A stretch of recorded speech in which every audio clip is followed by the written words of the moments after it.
pada kesempatan kali ini saya akan berbagi praktik baik mengenai aksi nyata modul 1.4 itu tentang budaya positif. Jadi apa yang saya pelajari, apa yang sudah saya dapatkan, di sini saya akan berbagi praktik baik. Jadi Ibu mungkin bisa merefleksikan diri dari apa yang saya sampaikan. Mungkin ada hal-hal yang sudah Ibu lakukan atau Ibu alami, nanti kita akan lihat. Budaya positif. Jadi ini budaya positif itu sebuah nilai kebajikan. Jadi nilai kebajikan yang menjadi keyakinan dan pada akhirnya itu menjadi karakter atau ciri khas dari sebuah komunitas atau lembaga. Tujuannya apa? Disiplin positif ini tujuannya untuk menciptakan budaya positif, di mana nanti budaya positif ini itu suatu kesadaran, menyadarkan suatu anak dan perbuatannya. Bukan hanya anak, tapi juga bagi bapak, ibu guru. Ini yang akan dicapai budaya positif. Jadi kira-kira budaya positif apa yang sudah ada di sekolah atau yang belum, atau yang diharapkan nantinya. Ini budaya positif. Konsep inti budaya positif ini ada ini. Yang pertama, berubah paradigma baru. Kemudian ada disiplin positif, ada nilai kebajikan, kebutuhan dasar manusia, motivasi perilaku manusia, posisi kontrol guru, keyakinan keras, dan segitiga restitusi. Jadi ini konsep inti budaya positif, ada 8. Dan ini akan kita bahas satu-satu. Ini pembelajaran dengan paradigma baru. Kita ketahui bahwa kurikulum merdeka konsepnya ini profil pelajar Pancasila, beriman, kebinekaan, gotong royong, kreatif, mandiri, dan kesalahan kritis. Maka dalam paradigma baru, pembelajaran yang dirancang itu berdasarkan prinsip pembelajaran berdiferensiasi. Oke, Bapak Ibu ada sudah mengenal apa itu berdiferensiasi. Diferensiasi ya, berbeda, keragaman. Mungkin Bapak Ibu juga sudah menerapkannya dalam pembelajaran di kelas. Ini dimana peserta didik itu belajar sesuai dengan kebutuhannya, didasarkan pada tahap perkembangan sesuai dengan teori psikologi. Tujuannya itu untuk mewujudkan profil pelajar Pancasila. Nih, ini pembelajaran berdiferensiasi. Pembelajaran berdiferensiasi merupakan suatu model pembelajaran yang mengakomodir kebutuhan murid. Dengan kata lain, memberikan keleluasaan pada murid untuk meningkatkan potensi yang dimilikinya sesuai dengan kesiapan belajar, minat yang dimiliki, dan profil belajar siswa tersebut. Maka di sini kita sebagai guru itu yang sebenarnya itu kita tuh memberi fasilitas kepada murid. Kita tidak menuntut murid, ayo anak-anak harus seperti ini, tidak, kembali. Jadi kita itu berbalik. Murid itu punya kebutuhan, tugas kita itu memfasilitasi. Contoh pembelajaran berdiferensiasi ini, ketika guru ingin mengajarkan pembelajaran matematika, kita sebagai guru bisa meminta murid untuk mencari benda-benda di sekitar mereka yang berbentuk simetri dan membawa benda tersebut ke sekolah. Nah, setelah murid membawa benda masing-masing, kita sebagai guru dapat menunjuk beberapa murid untuk memberikan penjelasan tentang benda yang mereka bawa ke sekolah. Minta penjelasan atau alasan mengapa murid membawa benda tersebut ke sekolah. Artinya kita tidak mengharapkan jawabannya spesial dari murid, berikan kebebasan murid untuk mengungkapkan apa yang mereka miliki, apa yang mereka mampu ucapkan. Itulah nilai dari mereka, itulah kemampuan mereka. Jadi kita tidak membatasi kreativitas anak.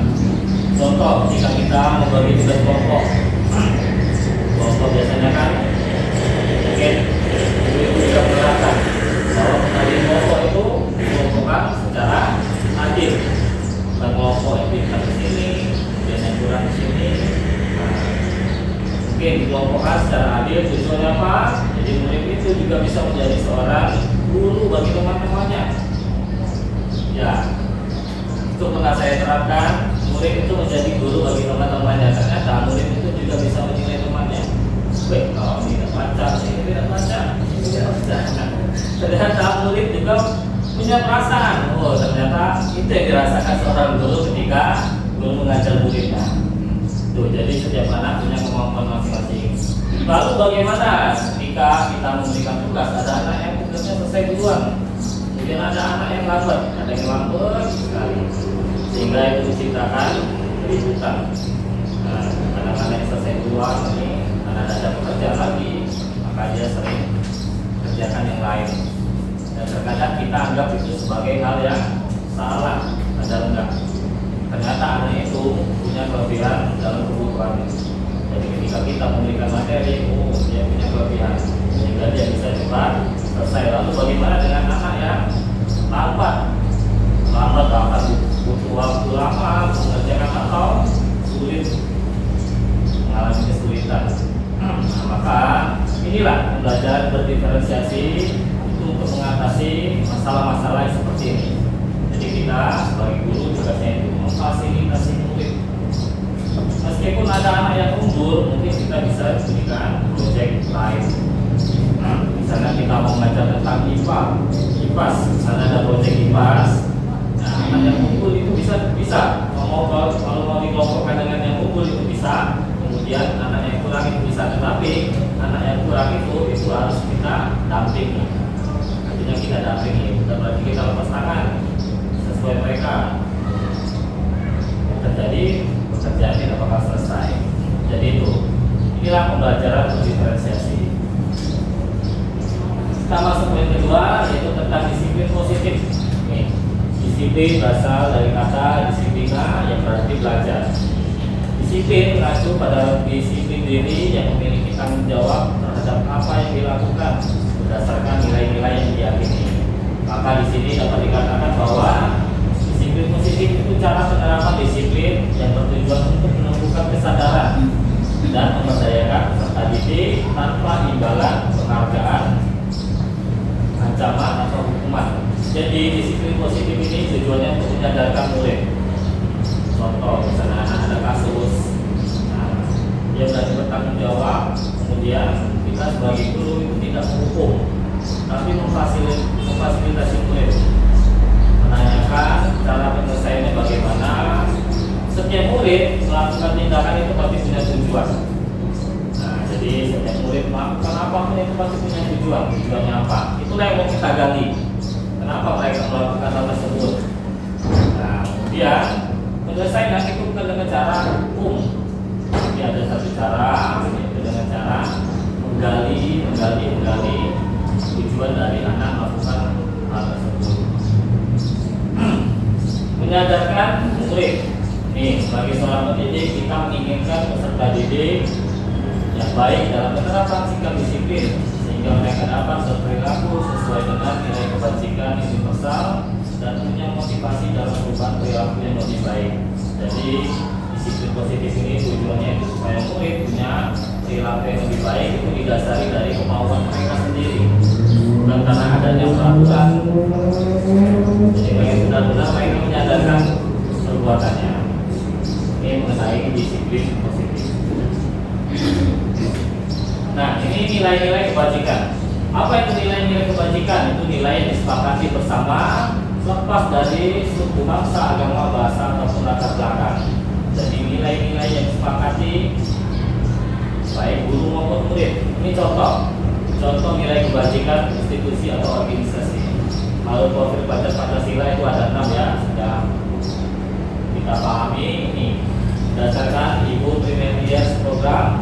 Nilai kebajikan itu ada toleransi, rasa hormat, integritas, mandiri, antusias, empati, keingintahuan, kreativitas, kerjasama, percaya diri, dan komitmen. Juga dari 9 pilar karakter ini ada cinta Tuhan dan segenap ciptaannya, kemandirian dan tanggung jawab, kejujuran, diplomatis, hormat dan santun, dermawan, suka menolong, gotong royong, percaya diri, kreatif dan bekerja keras, kepemimpinan dan keadilan baik, dan rendah hati, toleransi, kedamaian, persatuan. Jadi nilai-nilai kebajikan ini menjadi dasar dalam pembentukan keyakinan kelas. Nanti ada saya tampilkan mengenai keyakinan kelas. Jadi ini yang menjadi dasar, nilai-nilai dasar yang harus disepakati. Tujuannya apa? Untuk menciptakan budaya positif tadi. Oke, di antara Bapak Ibu ada yang pernah menerapkan keyakinan kelas? Ada. Nah, dasarnya apa itu harus ada dasarnya. Yang pasti nilai-nilai itu yang positif. Nilai-nilai positif. Kemudian ini ada kebutuhan dasar manusia. Maslow's hierarchy of needs is a theory in psychology. It argues that there are 5 stages of human needs that motivate our behavior. Abraham Maslow proposed his theory in 1943 after studying what he called exemplary people, such as Albert Einstein or Eleanor Roosevelt. First, there are physiological needs, such as the need to breathe, eat, drink, or sleep. The moment we get enough of that and we feel awake and our bellies are full, we get motivated by the next thing. Now we want safety. We try to earn money, build up resources, and look for shelter that protects us against dangers. Once we are satisfied and feel safe, we have time to think about what we want next. At stage 3, we seek love and belonging. We desire to be close to family and friends, belong to a society, or join a gang. But the moment we feel completely part of a group, we already wish to be a little different than the rest. At stage 4, we look for esteem, self-confidence, and respect from our peers. We want to be someone. If we have money, we buy a fancy watch. If we have a brain, we write or think or work a lot. Motivation to perform and compete is now at its highest. Students, sportsmen, and inventors excel. Neil Armstrong even flew to the moon. Only if we breathe and drink and eat and sleep enough, and we feel safe and part of a group and still special, only then can we reach level 5, self-actualization. Now we can relax, be creative, accept facts for what they are, give back or do whatever we want. No more pressure, unless of course there is trouble below. If you are a leader and believe in the theory, use it. First, make sure everyone has eaten well. Then make them feel safe and help them belong to a group. Once they feel they belong, they are ready to stand out and excel. Thanks for watching. Even if we try to keep it short, each video is quite some work. First, we research and write a script. Then we brainstorm ideas. And after that, we draw the storybook. Then it's recorded, narrated, and finally edited. If you want to support us to make more videos on learning and education, visit patreon.com/sprouts. Kita semua pasti minta kebutuhan dasar. Apa kebutuhan dasar ibu-ibu? Kebutuhan dasarnya apa? Coba. Makan. Lagi. Duit.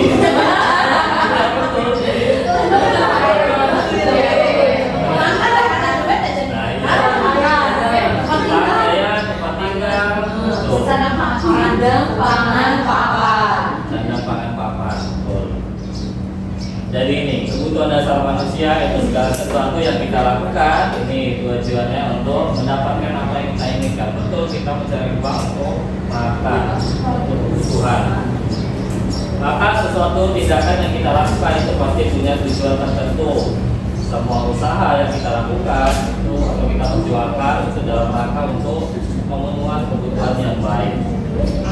Sama kita sebagai guru, kita sebagai manusia, kerja sebagai guru mesti tentunya punya tujuan. Nah ini Bapak Ibu, ada 5 kebutuhan dasar manusia. Yang pertama fisiologis, jadi makan, minum, tidur, pakai itu masuk kebutuhan fisiologis. Kemudian ada keamanan, keteraturan, stabilitas itu kebutuhan rasa aman. Jadi kita sebagai manusia juga butuh rasa aman. Kemudian yang ketiga, afeksi, relasi, keluarga dan lain-lain itu masuk dalam kebutuhan sosial. Kemudian ada penghargaan, ini berupa pencapaian, status, tanggung jawab, reputasi dan lain-lain. Dan yang paling puncak nih, kebutuhan yang paling puncak itu aktualisasi diri. Aktualisasi diri itu apa? Itu pengembangan diri, pemenuhan ideologi dan lain-lain. Ini akan kita bahas satu-satu. Nih. kebutuhan fisiologis. Masih manusia butuh oksigen, air, makanan, suhu tubuh yang normal, tidur, hemostasis, kebutuhan seksual, dan lain semacamnya. Ini menjadi kebutuhan dasar manusia. Cari uang itu menikah itu termasuk kebutuhan tak? Kebutuhan ya, enggak kebutuhan yang tidak ada nikah lagi. Kebutuhan akan rasa aman. Nih, kebutuhan akan rasa aman. Ini meliputi rasa aman secara fisik maupun emosional. Anak-anak itu masih memiliki tingkat kewaspadaan. Jadi, anak-anak di sekolah itu sangat membutuhkan rasa aman. Maka kita sebagai guru itu perlu pendampingan yang lebih dekat. Kita sebagai guru itu perlu pendampingan yang lebih dekat. Tujuannya untuk memberikan rasa aman pada peserta didik anak-anak. Kemudian yang ketiga ini, kebutuhan sosial meliputi rasa cinta, kasih sayang, serta hak kepemilikan. Jadi rasa cinta pada yang dimiliki oleh seorang individu itu ada dua jenis, yaitu the love atau definisi itu defisiensi, itu orang yang kekurangan. Jadi orang yang kekurangan, anak-anak yang merasa kurang itu masuk dalam poin the love. Jadi disinilah kita sebagai guru memenuhi kebutuhan anak. Kurang cinta Ya, kurang cinta. Mungkin di rumah kalau kita lihat anak di rumah itu banyak sekali latar belakangnya yang berbeda. Ya, kurang perhatian, kurang kasih sayang, bahkan menjadi korban dari orang tuanya. Atau bahkan mereka di rumah itu malah sering mendapat kekerasan. Sehingga kurang nyaman.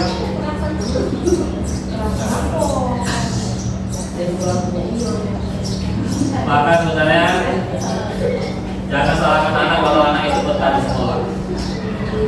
Kadang kita tuh malah sibuk pulanglah nanti jadi orang tua, padahal mereka itu memendam sebuah masalah. nggak mau mulai ke orang tua ya. Jadi nyaman di sekolah. Ya, mereka merasa nyaman di sekolah. Karena mungkin ada beberapa hal yang dari mereka itu mereka itu takut pulang. Kalau kita perhatikan banyak sebenarnya. Ada juga yang mungkin menjadi korban kesibukan.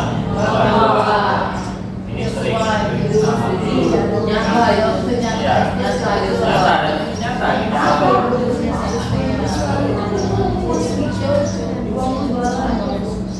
Ya, termasuk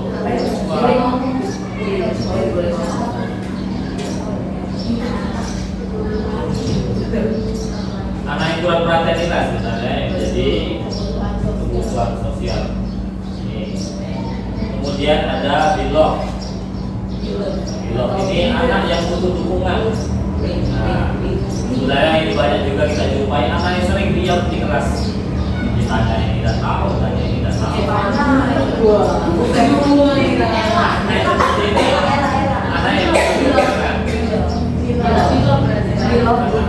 Masuk dalam kategori bilog.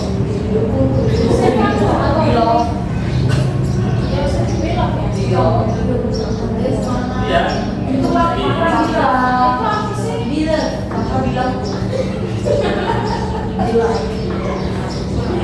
Gila, peran kita untuk memiliki hal seperti ini. Ini banyak kita jumpai ya, Pak. Ini sekolah-sekolah Islam banyak sekali.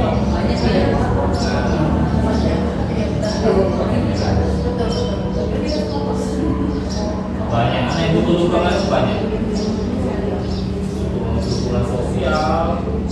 Ya.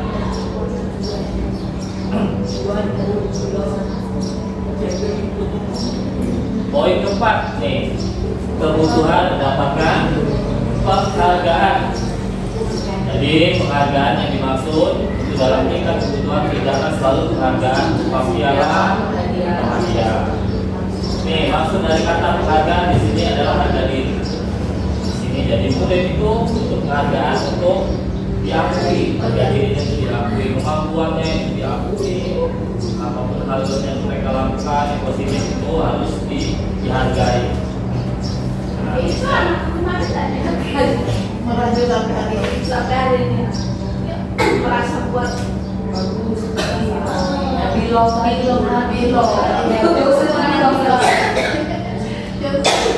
Udah dukungan tahu berapa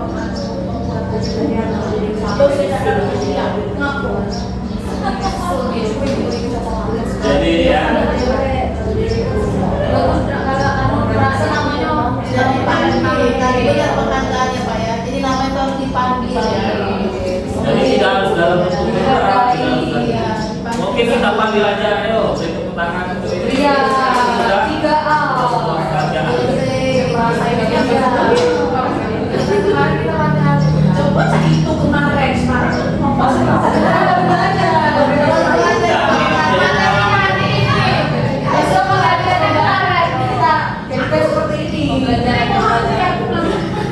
Jadi ketika kita menghadapi situasi anak seperti ini, kita hargainya seperti aja. Tidak perlu ada bentuk barang. Kalau ini kita menghargai, dipanggil aja kelas, dari tepuk tangan itu sudah sebuah penghargaan bagi mereka. Ada mereka tuh mengharapkan seperti itu. Nah, hanya saja mungkin mereka terbatas.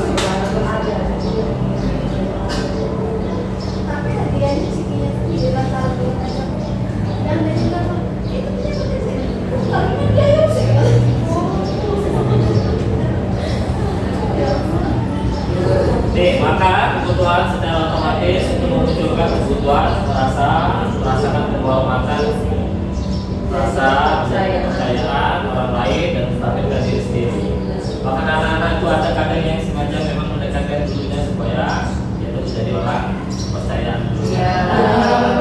Cari perhatian misalnya. Cari perhatian. ya memang Pak saya kemarin kan sudah simulasi Pak ya kalau ibu mau jadi misalkan sepertinya Pak ini satu kan mau sudah selesai bukan dibagikan sama lagi Pak sering menawarkan diri Dan ini banyak kita jumpai. Biasanya kalau kita mau butuh apa, anak-anak butuh ini, mereka tanpa disuruh sudah pasti saya Pak.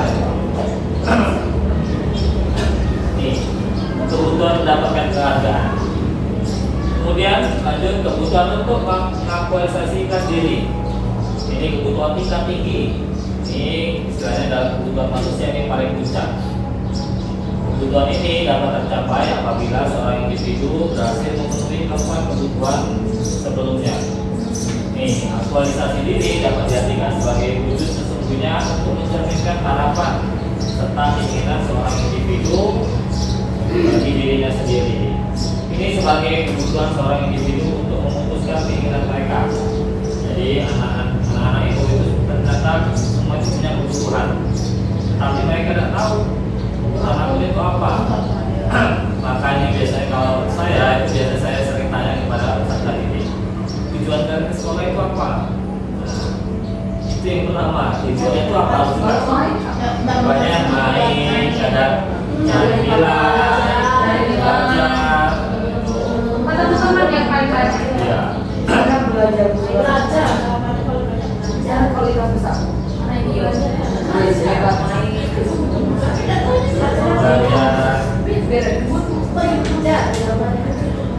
Kalau pas saya hari ini belajar apa ya? Kalau masih uji belajar dari langsung Maka nih, hal seperti ini yang kadang saya luruskan kepada anak-anak. Belajar, mending belajar ya. Kalau saya lihat konteks kehidupan nyata, banyak anak di luar sana itu tidak sekolah tapi mereka bisa belajar. Nah, kalian bersyukur kan bisa belajar di sekolah, ada teman. Terus saya itu pernah ke daerah Jakarta itu, saya lihat langsung nyata itu di bawah jembatan itu ada tempat rak buku, nah, tempat belajar mandiri, jadi bebas anak-anak jalanan itu boleh belajar di situ. Nyata itu kan pengetahuan kita terbuka bahwa belajar tidak harus disuruh, tidak harus kesadaran. Jadi belajar itu kesadaran. Sama juga kadang ada anak yang bilang itu mencari nilai. sudah sekolah kasih nilai, dari nilai itu apa ya?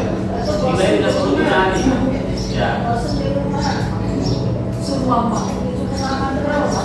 Jadi kalau ada anak-anak itu kalau ada yang mencari nilai saya kasih buku nilai. Silakan diisi mau nilai berapa serius. Jadi silakan diisi mau nilai berapa mau 100 boleh, tetapi ada satu hal kamu mempertanggungjawabkan nilai tersebut. Tuh. Istilahnya dia boleh isi nilai 100 tapi harus tanggung jawab. Nah, dari mana kamu bisa nilai 100 ada dasarnya. Jadi untuk melatih kesadaran anak. Jadi ternyata ada satu hal yang mungkin ini untuk menyadarkan anak. Jadi untuk anak sekolah itu memang cari teman itu masuk dalam pembentukan karakter. Sesuai visi sekolah kita, saya setuju dengan visi sekolah kita membentuk karakter. Jadi sangat penting anak itu membentuk karakter dulu. Nah, jadi mereka itu sadar saya ini seperti apa. Nah, karakter saya ini apa?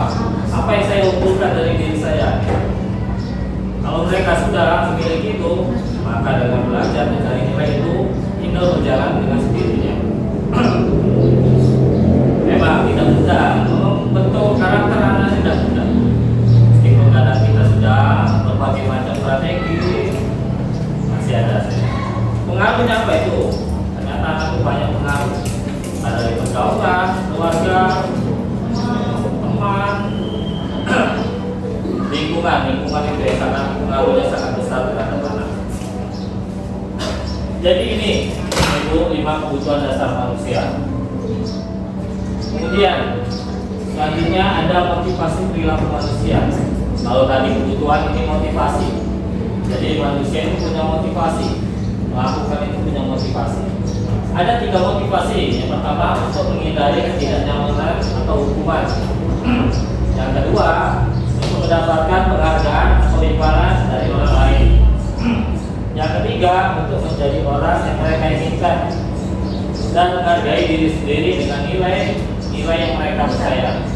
Jadi 2 poin ini itu masuk dalam motivasi eksternal di luar dirinya. Dan motivasi internal itu menyadarkan mereka hati diri sendiri. Jadi untuk menghindari ketidaknyamanan banyak anak itu menaati peraturan itu kenapa? Karena ini takut dihukum, menghindari ini. Coba mungkin nanti saya tanya anak yang datang yang paling cepat, kamu datang cepat ke sekolah itu kenapa? Apa dasarnya? Mungkin anak itu punya dasar atau punya keinginan seperti itu. Ya. Tidurnya cepat, dia jawabannya gitu. Cuma mendekat PR, karena takut juga takut. Sudah Biar dari kamu ada juga yang dapat Ada juga mungkin tidak buat PR, tak akan nikmati. Itu juga kita lakukan. Mungkin kalau kita biasanya anak yang seperti ini itu biasanya tidak stabil. Mungkin hari ini dia datang cepat gitu. Kecuali ada anak yang memang rutin. bareng mama, ada bareng mama. Ya, ada juga motif.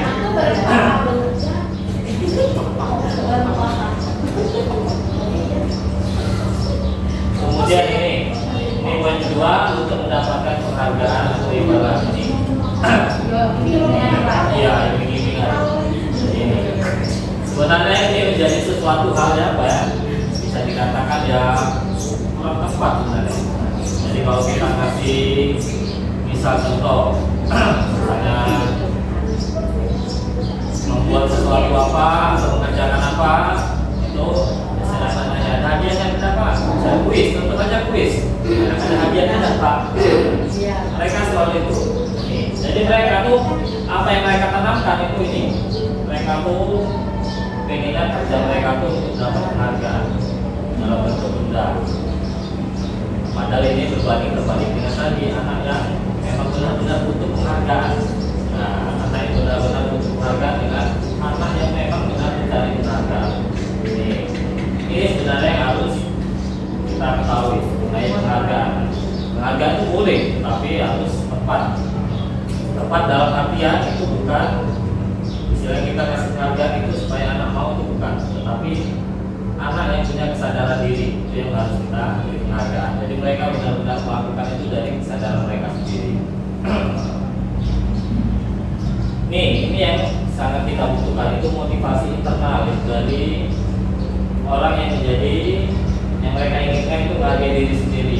nilai apa yang mereka percaya.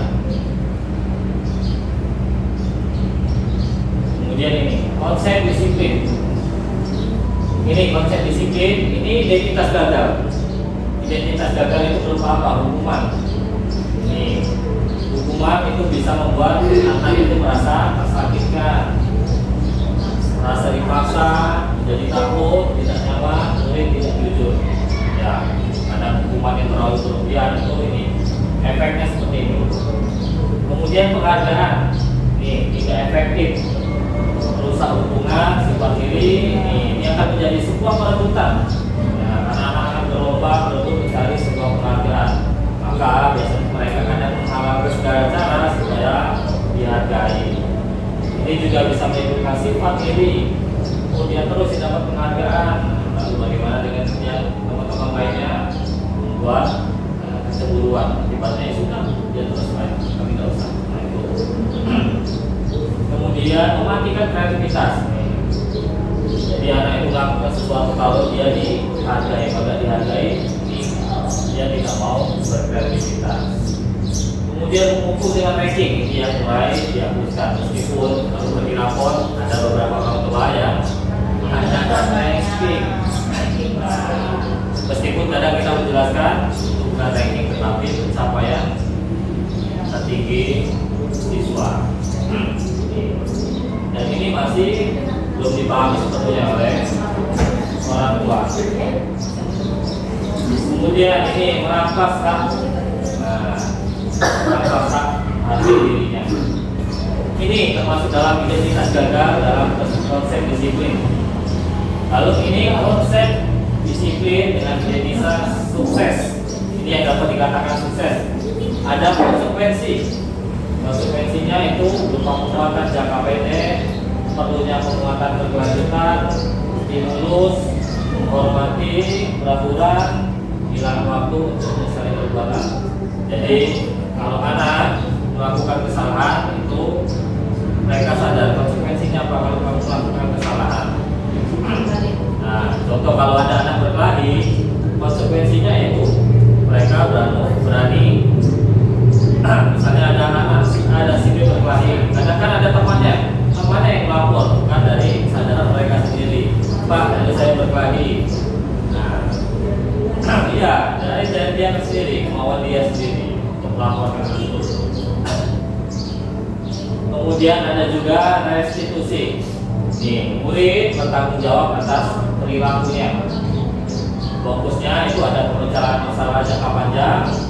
Murid itu dapat menghormati dirinya sendiri dan orang lain. Di sini juga murid dapat mengontrol dirinya sendiri. Dan murid merasa nyaman dan bersemangat menyelesaikan masalah ini. Ini yang diharapkan dari disiplin sukses. Ini yang diharapkan. Jadi benar-benar murid itu punya tanggung jawab. Tanpa kita hukum, tanpa kita suruh, mereka secara sadar, baik Pak, saya akan misal contoh melupakan barang atau merusak barang temannya. Nah, dengan inisiatif mereka sendiri, baik, saya mengakui kesalahan dan akan menggantinya. Jadi ini masuk dalam poin restitusi. Fokus pada pemecahan masalah jangka panjang. Ini juga murid menghormati dirinya sendiri. Ini konsep disiplin identitas suksesnya, konsekuensi dan restitusi.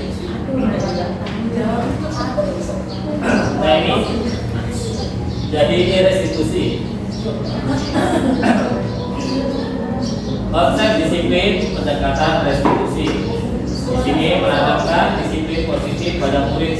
Nah, restitusi ini tujuannya menanamkan disiplin positif pada murid. Apa itu restitusi ini?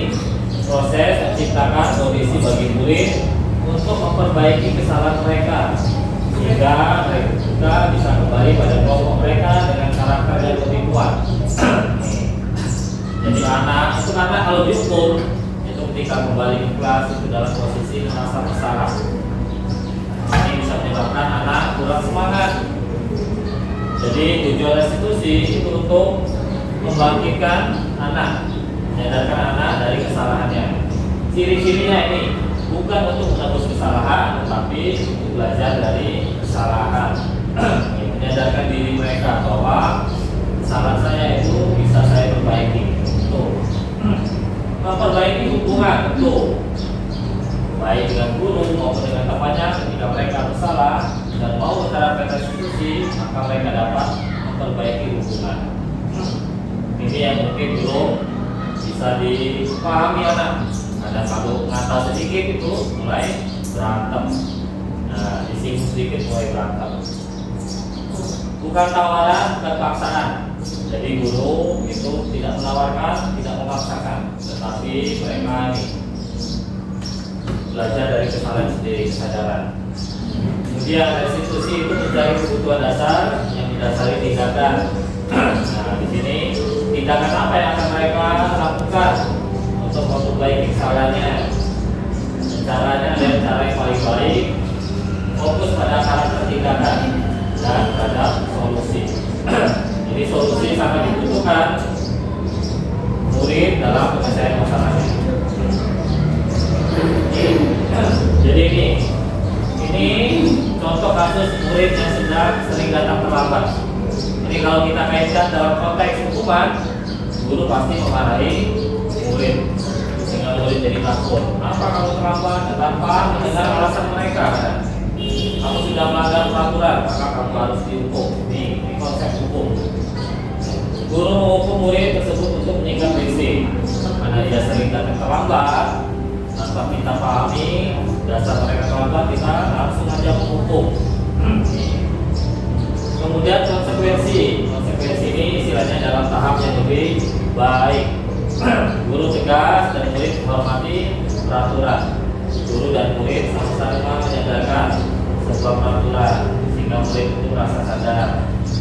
Guru juga memberikan konsekuensi untuk menulis, misalnya janji bahwa saya tidak akan datang terlambat lagi sebanyak 2 lembar. Meskipun ini belum baik, ini masih dalam konteks hukuman, tetapi ini menjadi konsekuensi.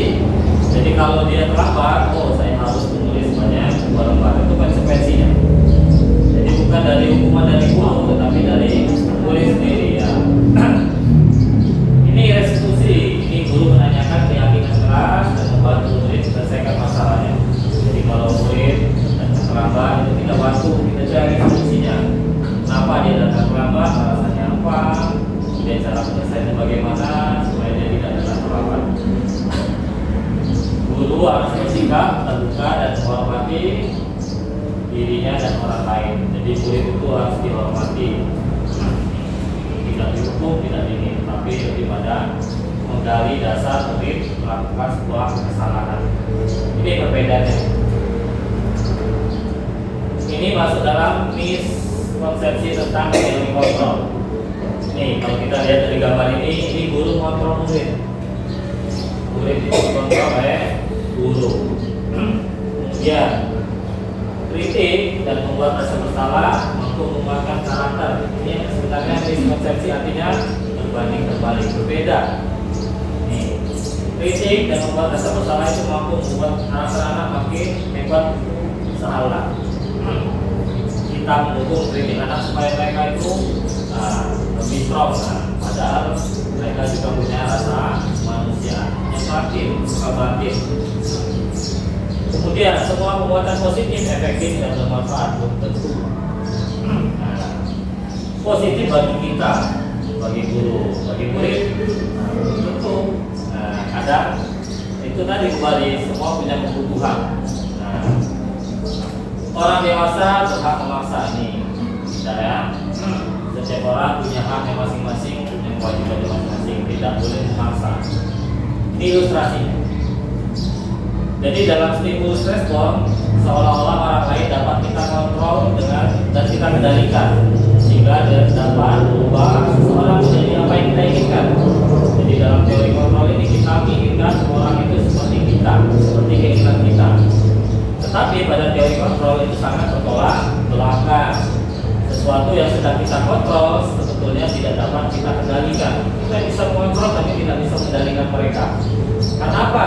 Karena yang dapat mengontrol adalah dirinya sendiri, bukan orang lain. Jadi setiap orang itu berperilaku tentunya punya tujuan. Nah, ini kita harus membuka pola pikir untuk lebih tertata agar berusaha Jadi kalau ada miskonsepsi, perbedaan pendapat, itu jadi kita punya kebutuhan masing-masing, punya pemikiran masing-masing. Kita itu hanya perlu memahami, oh ternyata dia punya keinginan tersebut, ternyata tujuannya seperti itu. Kita harus memahami jika seseorang berbeda dengan pandangan kita, serta kita tidak bisa memaksakan pandangan kita kepada orang lain. Jadi kalau kita punya pandangan, tidak bisa semua setuju ya, tidak bisa. Tidak akan berjalan seperti ini. Ini perubahan paradigma stimulus respon ke pendekatan teori kontrol. Ini stimulusnya bahwa realitas kebutuhan kita sama, padahal dari teori kontrol itu berbeda. Semua kebutuhan berbeda. Semua orang melihat yang sama, tidak. Dalam teori kontrol, semua orang punya gambaran yang berbeda. Kita mencoba mengubah orang agar berpandangan sama dengan kita. Dalam teori kontrol itu tidak. Kita berusaha memahami dan bisa meminta orang itu menuruti apa sesuai dengan kehendak kita atau sesuai dengan pandangan kita. Perilaku buruk dilihat sebagai suatu kesalahan. Nih, kalau dalam teori kontrol, semua perilaku itu punya tujuan. Belum tentu yang dilakukan itu salah. Nah, salah itu karena kita yang menilainya. Kalau banyak orang yang menilai, belum tentu itu salah. Ya. Ini tadi dasarnya. Setiap orang itu melakukan pasti punya tujuan. Nah, setelah mereka sampai tujuan itulah mungkin baru kita bisa menilai itu benar atau salah. Mereka kan punya tujuan itu saja belum tercapai sudah kita katakan salah. Orang lain bisa mengontrol saya, tidak. Hanya kita sendiri yang bisa mengontrol diri kita sendiri. Saya bisa mengontrol orang lain, itu juga tidak. Karena mereka itu tidak bisa dikontrol dengan orang lain. Maka jangankan murid, kadang kita sebagai anak pun kadang beda pendapat dengan orang tua. Orang tua pengennya ini, kita juga punya pandangan pengennya seperti itu.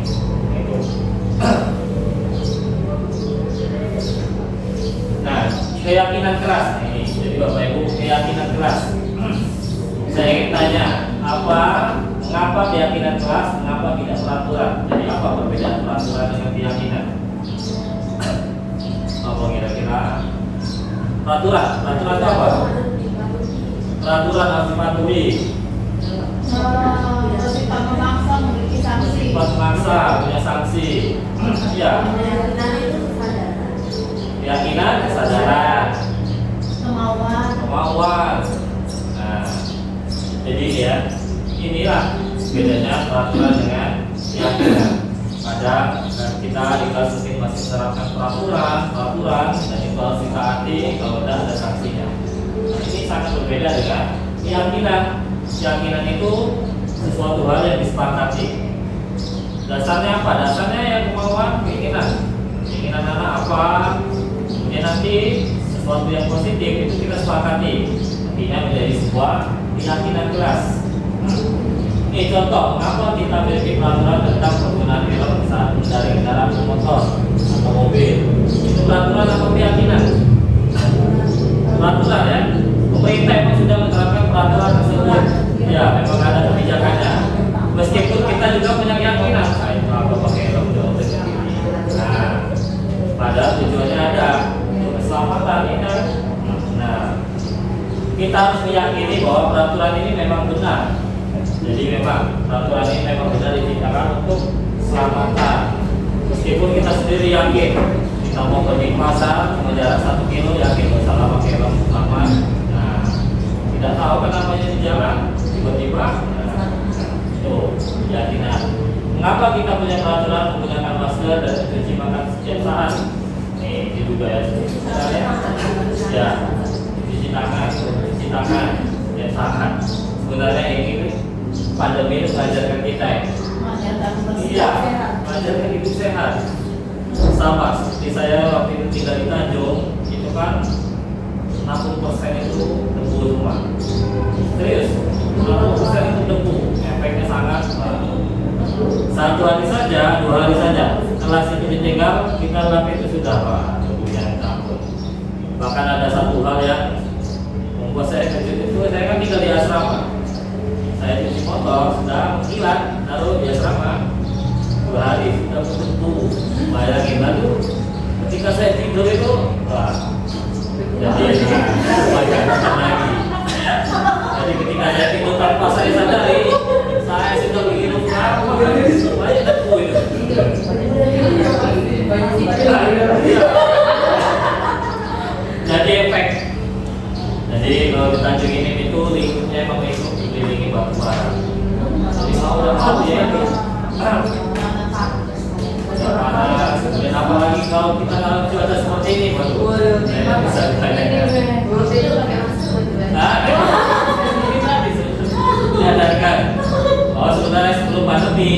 sudah disadarkan bahwa memang masker itu menjadi sebuah keyakinan bahwa kita kalau pakai masker di jalan itu terhindar dari debu, cuci tangan juga. Jadi ini contoh membuat keyakinan kelas. Jadi guru bersama murid membuat keyakinan kelas. Diskusi kira-kira perubahan apa ini? Saya ada contoh. Jadi ini, di sini saya menampilkan sebuah peraturan. Jadi peraturan ini kita ubah menjadi sebuah keyakinan. Bukan mengubah peraturan, tapi menjadikan sebuah keyakinan. Peraturan yang sudah ada itu menjadi keyakinan. Keyakinan ini sesuatu hal yang disepakati oleh anak murid. Jadi di belakang itu ada keyakinan, boleh dilihat itulah yang anak-anak harapkan. Dari kelas ini mereka mengharapkan apa, itu yang mereka harapkan, sehingga dapat disimpulkan sini keyakinan kelas. Nih ada di sini menjadi keyakinan, dan itulah yang nantinya mereka sadari, mereka sadari sendiri. Jadi kalau mereka melakukan perbuatan yang salah, itu mereka secara sadar bahwa telah tidak menerapkan keyakinan kelas. Cara pembentukan keyakinan itu lebih abstrak dari peraturan, sedikit mudah diingat. Pertanyaan universal dipajang di kelas, dipajang dan diterapkan, kemudian dapat ditinjau dari waktu ke waktu. Jadi kalau ada yang tidak sesuai itu bisa kita ubah. Dibuat dalam bentuk yang positif. Semua warga kelas itu wajib berkontribusi dalam pembuatan maupun penerapannya. Ini mengenai keyakinan kelas. Ini poin terakhir. Jadi ini Bapak Ibu, segitiga restitusi. Mungkin ini pembelajaran baru bagi kita. Saya juga selama menjadi guru penggerak di sini saya disadarkan ternyata ada segitiga restitusi dalam penyelesaian masalah. Yang pertama, menstabilkan identitas. Ini nilai kebajikannya, kita semua akan melakukan hal yang terbaik untuk bisa kita lakukan. Ini masuk dalam poin menstabilkan identitas. Kemudian ada validasi tindakan yang salah. Semua tindakan atau perilaku pasti punya alasan. Ini nilai kebajikan ini. Kemudian menanyakan keyakinan. Kita semua itu punya motivasi internal, motivasi dari dalam diri kita sendiri. Kita lihat poin yang pertama. Menstabilkan identitas ini. Ini bagian dasar dari segitiga yang bertujuan untuk mengubah identitas anak dari orang yang gagal karena melakukan kesalahan menjadi orang yang sukses. Anak yang melanggar peraturan itu karena mencari perhatian, maka itu menjadi anak yang gagal. Maka untuk memenuhi kebutuhan dasarnya itu namun ada benturan. Mungkin ini ada kalimat yang mungkin belum pernah kita ucapkan atau baru kita lihat. Jadi ketika ada anak melakukan kesalahan, kita bisa menanyakan ini, berbuat salah itu tidak apa. Ini masuk dalam poin menstabilkan. Jadi dalam menstabilkan ini kita membuat rasa nyaman pada anak. Jangan seolah anak itu khawatir, sudah mikirkan aku nanti umum apa, nanti aku mau lakukan apa itu. Jadi anak sudah khawatir duluan. Padahal dalam menstabilkan ini kita perlu membuat anak merasa nyaman. Nah, misal ada anak yang berantem, kita coba dan tanya, berbuat salah itu tidak apa-apa. Meskipun kadang-kadang belum sadar, padahal kita di sini sedang menanyakan keyakinan. Menstabilkan identitas. Tidak ada manusia yang sempurna. Saya juga pernah melakukan kesalahan seperti itu. Kita bisa menyelesaikan ini. Jadi ini contoh-contoh kalimat dalam menstabilkan identitas. Kemudian ada validasi tindakan. Nih, dalam validasi tindakan itu kita menggali maksud apa, tujuan apa yang anak lakukan dari perbuatannya itu. Di sini kalau kita pahami kebutuhan dasar menjadi sebuah tindakan, kita akan merasa menemukan cara-cara yang paling efektif untuk memenuhi kebutuhan. Ini contoh kalimat mungkin terdengar asing bagi kita. Namun bila dikatakan dengan nada yang tanpa menghakimi, ini akan memvalidasi kebutuhan mereka. Contoh misalnya ada anak yang berantem tadi ya, menstabilkan identitas ini memvalidasi. Nih contohnya misalnya kita menanyakan, padahal kamu bisa melakukan hal yang lebih buruk dari dia. Ini untuk menstabilkan identitas anak. Kamu pasti punya alasan mengapa melakukan hal tersebut. Jadi itu kita tidak langsung menghakimi, tapi lebih dari kamu patut bangga daripada diri sendiri karena kamu telah melindungi sesuatu yang penting buatmu. Ini masuk dalam bagian validasi tindakan. Kemudian poin terakhir ini menanyakan keyakinan. Jadi kalau sudah tahap pertama, dan langkah kedua, maka anak akan siap dihubungkan dengan nilai-nilai yang dia percaya, berpindah menjadi orang yang dia inginkan. Berikut contoh pertanyaannya. Nah ini, jadi kalau anak sudah menstabilkan, validasi, ini menanyakan keyakinan apa yang kita percaya sebagai kelas atau keluarga. Kemudian nilai-nilai keyakinan apa yang sudah kita sepakati. Tadi kembali menggali apa yang sudah mereka yakini. Jadi penting untuk menanyakan karena kehidupan seperti apa nantinya mereka inginkan. Jadi kita perlu menggali apa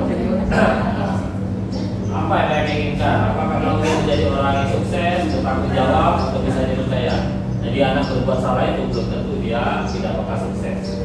Tentu dia punya tujuan. Ya.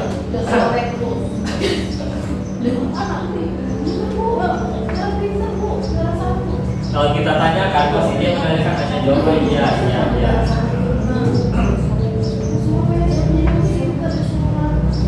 Jadi ini 3 poin. Di 3 restitusi itu menstabilkan identitas. Kemudian yang kedua,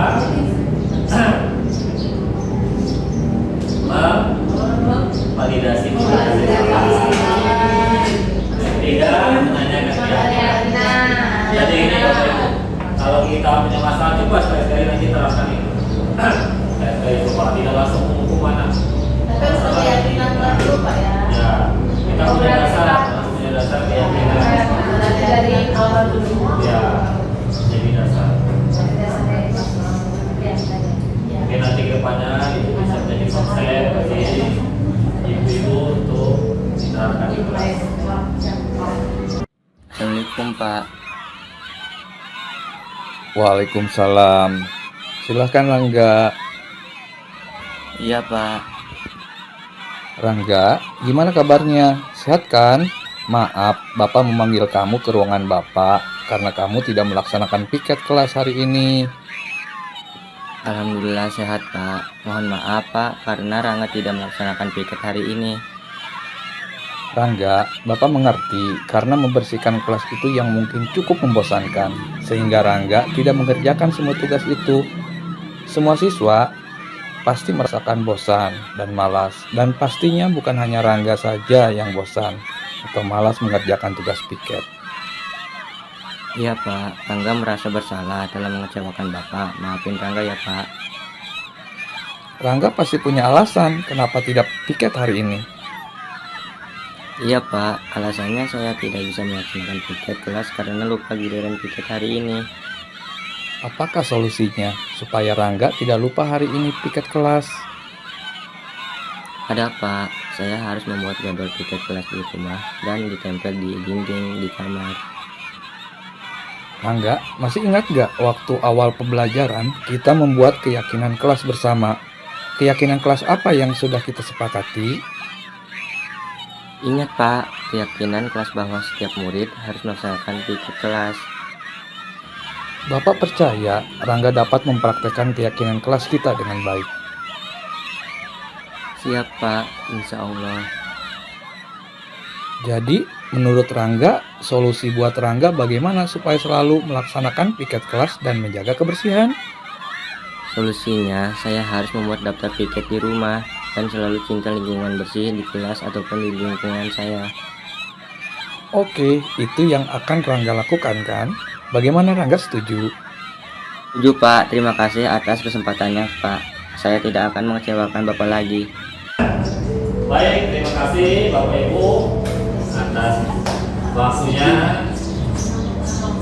Semoga apa yang saya paparkan dapat bermanfaat dan perkembangan bagi kelas Bapak Ibu semua. Amin. Surat terbaik saya mohon maaf, terima kasih.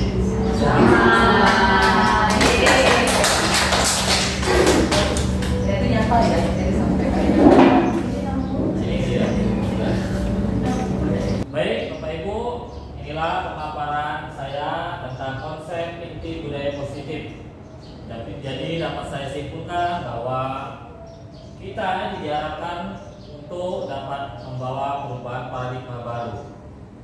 Bagaimana kita di sini mengupayakan budaya positif yang ada di sekolah kita. Harapannya budaya positif ini mampu diterapkan dan mampu dipahami oleh seluruh warga sekolah, tidak hanya murid, guru, kepala sekolah, tapi juga orang-orang yang terlibat dan menjadi bagian dalam lingkup yang ada di sekolah kita. Kemudian disiplin positif.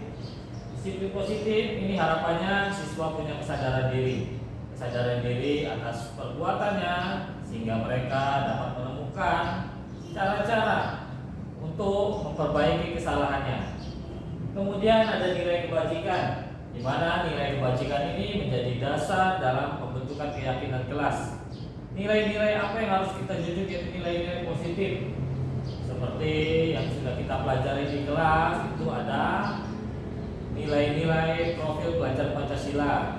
Nah, maka dari pembuatan keyakinan kelas, ada beberapa nilai kebajikan yang mungkin bisa kita implementasikan di kelas kita.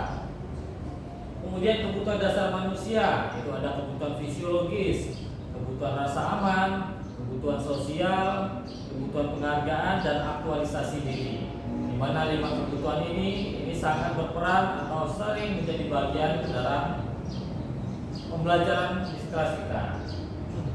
Kemudian ada motivasi perilaku manusia, di mana ada 3 motivasi perilaku manusia. Yang pertama itu dari secara eksternal, kemudian ada secara internal. Yang kita harapkan itu secara internal, di mana secara internal itu dari dalam diri kita sendiri, atas kemauan kita sendiri.